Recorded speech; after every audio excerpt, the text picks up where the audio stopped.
actually accomplished a professional goal recently that I'm really proud of. I am on the cover of Chatelaine Magazine, and when I went to this cover shoot, we are in the middle of COVID, and it was just incredible to be able to put on my coat and leave the house. This was amazing, and show up at a photo shoot with a black photographer, first time in my life, black hairstylist, black makeup artist, black stylist, and in the incredible hospitality of the entire Chatelaine team, a team that is working to push forward the race conversation. It was just one of those moments where there was this confluence of goodness, and I felt so good to be in that space, and I felt so honored to be able to represent and talk a little bit about this struggle and push things forward. So we wanted to find a way to give the folks at Chatelaine a little bit of time and space to talk about what they're doing with this incredible issue. So we have with us on the show today Maureen Halushak, editor-in-chief of Chatelaine Magazine. We have Denise Balkasoon, executive editor of Chatelaine, and we have Tayo Barrow, culture writer and radio producer, who has written the articles in this package that I cannot wait for you to read. I'm going to start with Maureen. I want to know, how did you decide what this issue would focus on? Well, when we were thinking about our September issue, we started thinking about this right at the start of the summer, right around the time that George Floyd was killed and that the anti-racism conversation around the world was really erupting. We started to talk among our team about how we could do a better job of reflecting the experiences of Black women in Canada on our pages and on our website. We think we're a pretty inclusive brand, but we knew that we could do better. So as we were thinking about this, one of the things we decided to do, which we are announcing in our September issue, is committing a regular portion of our freelance budget to working with writers of color. We've always worked with writers of color, and we went back, we did an audit of our budget and realized that we should be working with freelance writers of color more often. So in our September issue, we're announcing that each month we're committing 40% of our freelance budget to writers of color. We want to be held accountable to this, and we want to be transparent about this, which is why we are talking about it in our September issue. During the time when we were talking about all of this internally, Denise received this awesome pitch from Tayo, who wanted to write about all the Canadian women who are pushing the race conversation forward in Canada. And that resonated perfectly with this issue, which is really about momentum and keeping the momentum from this past summer going. We're going to be speaking with Tayo in just a moment. If you read her articles, you can see she is one to watch, but I want to talk to Denise for a second. What can readers expect from the entire package that you've put together? I think it's a really great look at a number of people, a large group of people across the country who have been doing really amazing stuff for a long time. I don't think that they'll all be brand new to readers. I mean, you've had them on your show yourself, but so hopefully readers will have met some of these women and some of these non-binary and trans folks in coverage in their own city, but hopefully they'll also learn about someone in a different region. So, you know, on the East Coast, we have Ingrid Waldron in Nova Scotia, and she's been doing some really important work with environmental racism.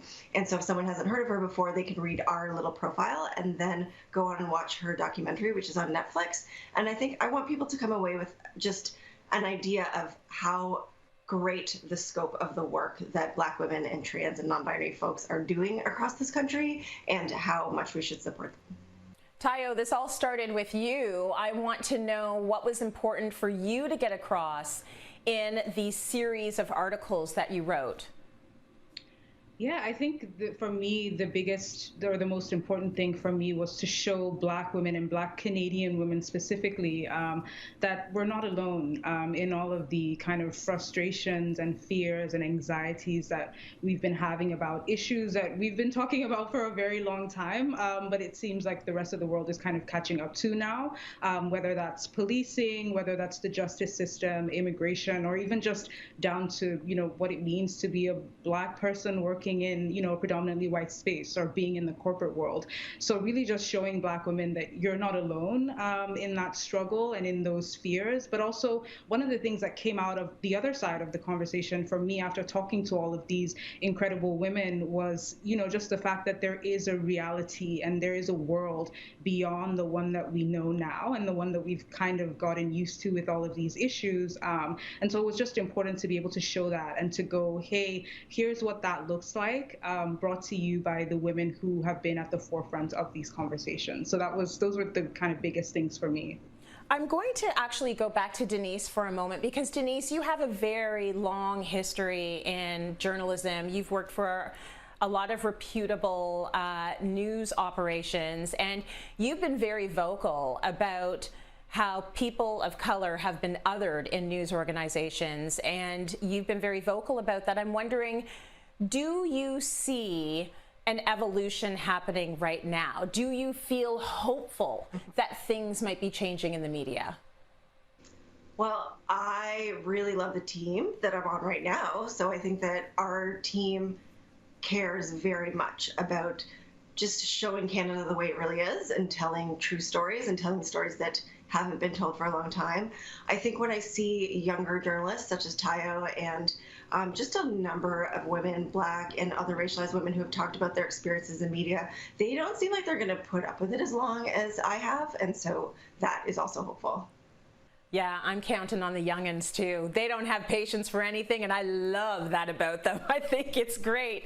Maureen, huge props to you, because I see the editorial change in Chatelaine, and I've seen it from the moment that you signed on as editor-in-chief, and it takes a very brave person to do that and go into a different direction completely. So that's amazing. But what I want to ask you is, I'm in very good company in this magazine, and it could not have been easy for you to single out one woman to take that cover. So how did you make that decision? Well, you're right, Tracy. It was a hard decision because we have so many awesome women in the package. I will say, if it was your goal to be on Chatelaine, it was on my goal to have you on Chatelaine. When I joined the team last year, I had a bucket list of women that I was so excited to celebrate on the cover. You were on that list. And throughout the last year and a half, and most specifically, throughout the past 4 months, my admiration has only grown as I've watched you talk about racism across your platforms, on Cityline, on your YouTube series, and on your social media.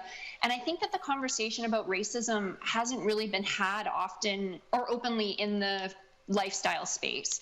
And you do it with such conviction and such grace that it's inspiring to me, and I know it's inspiring to our readers, and it just seemed like the perfect time for you to be on the cover of Chatelaine. Means a lot to me, it really does. And I'm so grateful that the quote you pulled to put on the cover is that this isn't about me, because it truly isn't. If I can have a small part in pushing a conversation that is crucial and way long overdue forward, I'm so happy that I can fill that space. So thank you so much to Maureen and Denise and Tayo for joining us today to talk about all of this. What a great experience. And with